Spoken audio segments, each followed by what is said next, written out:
Hello, everybody, and welcome to the Chute Bosses. Alex Dodd here with Zach Alvira. Kind of a special edition today. We had Gary Striewski from ESPN on the program talking about their 50 States in 50 Days promotion. They're actually going to be at Cheyenne Frontier Days next week to take part in the action. Yeah, really exciting moment for Pro Rodeo. Obviously, having ESPN in Cheyenne to cover the Cheyenne Frontier Days. SportsCenter Live is going to be there as well.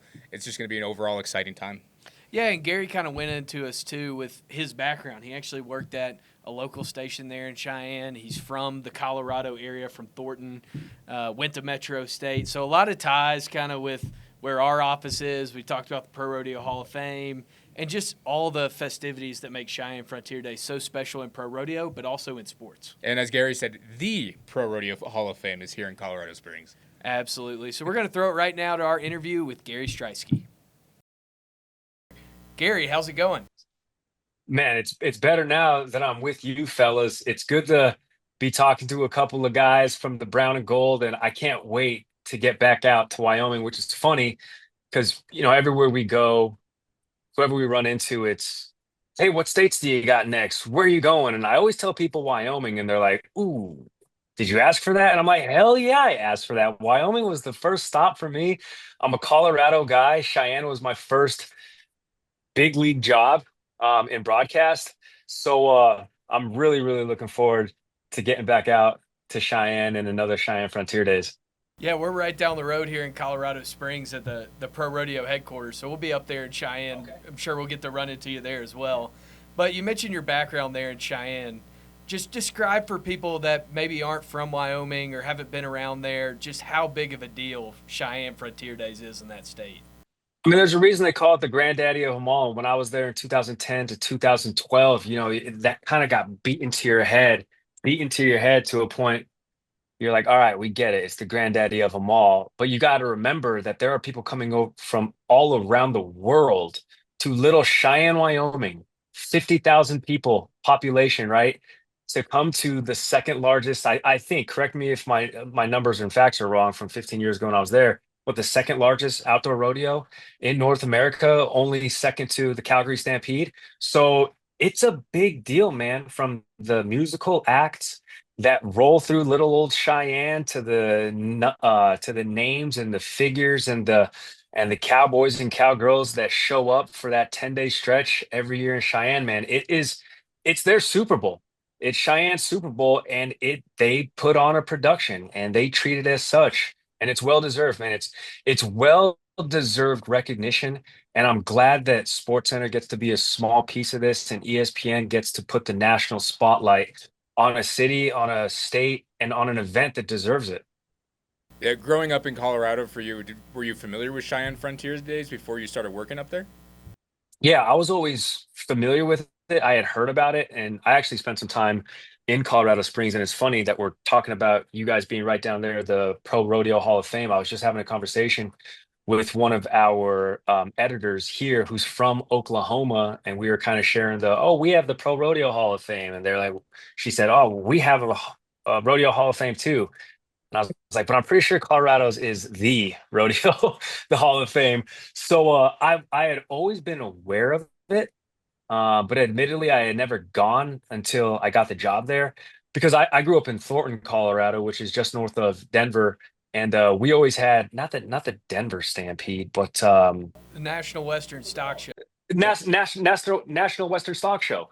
We always had that at the Denver Coliseum, so that was sort of our taste of the Western culture. Um, yeah, and you can certainly get your fair share there in that region. Man, what was that first experience like for you when you walked into Frontier Park and just the scale of the arena? Because if you've been to the National Western, that's an indoor setup in an arena. But when you go in that outdoor park at Cheyenne, just the scale of it is kind of jarring. It's awesome, dude. It's awesome. From literally the sights and the literal smells, and it's a rodeo, so you can kind of let your mind wander as it may. It's cool though, man. And there's just a different appreciation. And I'm fortunate to have had the opportunity to live in a lot of different places, Boston City. I'm in Bristol, Connecticut now, which is, just sort of a sleepy little, middle class town. I've lived in Dallas, I've lived in Houston, obviously Denver. Cheyenne, man, there's something special about it, right? It's just a different culture. It's a different approach. It's just a whole bunch of different cowboys and cowgirls coming together to this one central location to try and be the top dog that week. It's very cool. Got my first introduction to mutton busting back then in 2010. I'm like, wait, hold on. What the hell is mutton busting? Kids do what on the side of And the sheep are running how fast? And the parents are okay with this? Like, it's something you got to experience. You got to see it to believe it. And I can't wait to get back out there. Gary, you would have loved the NFR Open here at the Pikes Peak or Buzz Rodeo in Colorado Springs because we had a 96 in mutton busting over the weekend. Come on, get out of town. Yep, Just 90. unheard. Let's go. Dude, that's amazing. And like, obviously, people think of rodeo and they're like, oh, I'm going to ride a bull. Oh, I'm going to go bareback on a bronco. But there's so many like cool other little events, the mutton busting, the barrel racing, the cowboys, all that stuff that takes stage on a big slab of dirt, man. It's cool. The lassoing, I don't know if that's roping, rather roping. That was cool to see. So yeah, yeah, I think everybody should experience a rodeo once in their life. How awesome is this 50 states and 50 days promotion that you guys are doing right now, and just connecting with viewers all across the country from big places like LA to small towns all across America? And I think it's so important. And listen, growing up as a kid north of Denver, middle class upbringing. My dad was a state trooper.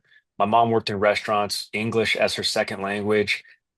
I think it's vitally important, probably more important than ever, that ESPN and SportsCenter goes boots on the ground again in a lot of these places. I'm actually in David Lloyd's office right now, and I'm pretty confident he's not coming in because he was just in Nebraska showcasing the Cornhusker games. And it's so important that we put the deserved spotlight on athletes, cities, towns, and sports who don't get national recognition, rarely ever, if ever. And we put them on a national stage and we give them their time because, whether it's the Cornhusker games in Nebraska or Cheyenne Frontier Days, okay, it's not the Super Bowl. It's not the NBA finals, right? It's not the Stanley Cup final, but it is to that town and it is to these cities and it is to that state. And I think to make the connection again with the viewers like that, being boots on the ground and being somebody that people see on national TV, whether it's me or any of my other Sports Center colleagues, to be able to be in these towns, cities, and venues and shake people's hands and have conversations with them and listen to them and listen to them and be with them in that moment to hear why this event on this day is so important. I think it's vitally important for SportsCenter to be doing this. And I can say, and I can speak on the behalf of everybody at ESPN and all my SportsCenter colleagues, that we're having a hell of a time doing this. It's so fun. Everybody's leaning into it. And I think a lot of that has to do with us having been afforded the opportunity to maybe throw our hat in the ring, so to speak, with states that we wanted to go to. I asked to go to Wyoming. I asked to go back to Colorado, and I get to do those two things. So a lot of these people are going to places that have a special connection with them and to them. And I think that helps amplify how special these pieces end up being when they get featured on SportsCenter. Yeah, I mean, you mentioned just your background in Colorado and growing up in the sports scene here. Just how cool is it to be able to go back to these places, go back to Denver, go back to Wyoming, reconnect with old friends, and get to be part of places that were so ingrained in your upbringing as a journalist, as just a person. Yeah, it's cool as hell, man. I've made some lifelong friends in each one of the stops along my journey. So I'm 38 years old. I graduated from Metro State there in Denver in 2010. And I've, again, lived in Wyoming, Houston, Boston, Dallas, now obviously in Connecticut for the last 7 years. But you establish relationships and friendships with people that you meet along the way. And of course, you stay in contact with them, whether it's social media or text or the occasional call. But there's nothing like seeing them in person again. So to the Paul Taylors and McCready Agators, Nick Meeker, Gordon, and Becky Taylor, who I'm going to be seeing in Wyoming in a couple of weeks. We've already talked.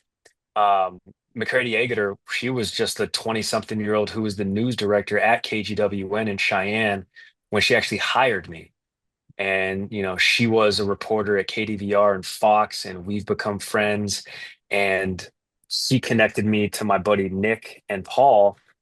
And I ended up being roommates with Paul's parents. I literally rented their basement from them. And that, I guess, just goes to show how small town and family oriented Cheyenne, Wyoming was to me. Is I was just this kid from Denver who needed a cheap place to live because I was making $600 every 2 weeks in broadcast. Not complaining, it is just what it is. And they said, okay, yeah, you can have the room in our basement, 200 bucks a month or whatever, and help yourself to anything in the refrigerator. And I'll be damned if Gordon wasn't up, and I can't wait to see him and Becky. I'll be damned if Gordon wasn't up every single night when I got home after the 10 o'clock newscast with a Coors Light. And we would just sit in the living room, drink Coors Light. And this was about the time when a lot of the conference realignment and teams were leaving.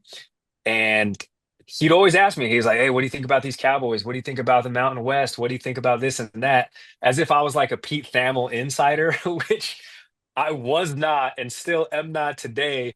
But yeah, those are some of my fondest memories of Cheyenne, was just like connecting with the people and you know really integrating myself in the community and in the city and becoming sort of a small part of their families. Gary, your career, you just mentioned it. You went from living in a basement to now working for arguably the biggest brand in sports media. Describe every step of the way, because you truly are kind of the poster child of, as well as many others, of starting out small in sports journalism and moving on up. Yeah, you have to. The only correction I would make, and I know my PR friends are going to be happy with just this slight correction, it's not your fault. There's no argument to it. ESPN is still top dog. ESPN is still king-ish. We will be, we have been, we are. I'm getting a phone call right now, so let me ignore that real quick. Okay, you guys got me? Yeah, Put my gotcha. phone on do not disturb here. Okay, perfect. I'm so sorry. So again, ESPN remains king-ish, top dog. I think something like this just goes to show, when ESPN puts resources and want behind something, we still do it better than anybody else to ever do it. Um, but as far as my journey to ESPN, I do say this, like, there's no right or wrong path to get to ESPN. Anybody who's ever been in my shoes, and I get contacted by people literally every single day. Hey, I want to work at ESPN. How do I get there? There's no right path. There's no wrong path. There's just your path. And I wouldn't trade my path for anything. I think it was integrally important for me to make $20,000 a year working at Cheyenne at KGWN, living in Cheyenne, Wyoming, because it proved to me after that year and a half that I was in it for the right reasons. The grind. I loved sharing stories. I loved being the person to be the bridge between the sport and the viewer at home. And I wanted to be in that connected the story to the viewer. And then, I moved on to bigger markets, fortunately, bigger salaries, right? In Houston, I remember I tripled my salary and I was like, dude, I'm a millionaire. Even though I was making, I only tripled my salary, less than tripled. And I was like, I'm pretty sure I'm a millionaire.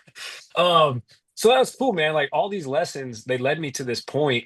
And now it's just about, and I'll say this, is it's not about getting to ESPN or getting to whatever goal you set forth. It's about getting there and then staying there and proving that you deserve a spot on the roster, because these spots, whether at ESPN or where you guys are at and what you're doing, they're finite, right? Like you get to occupy these seats and it's not lost on me. So I make sure I come to work every single day just as hungry as the 20-something-year-old Gary who's making 600 bucks every 2 weeks. I will show up to work that hungry every single day. That was Gary Striewski from SportsCenter with ESPN. And, man, it was just great taking some time out of our day to have a conversation with him about kind of an outsider's perspective in some ways of what makes Cheyenne Frontier Days so special. It was, and especially for him, growing up in Denver, right down the street. He said that he had never been to Cheyenne, obviously, but one of those things for him was always hearing about it. And his first experience of it when he was working up in Cheyenne, it sounds like it was pretty special. And he sounds very excited to make it back to Cheyenne as well. Yeah, absolutely. So special thank you to ESPN and SportsCenter and Gary Striewski for allowing him to take time out of his busy schedule to talk with us. That's all we've got for you today, and we're going to see you up in Cheyenne. We got plenty of content planned for the rodeo up there, so make sure to follow along on ProRodeo.com for wall-to-wall coverage of Pro Rodeo.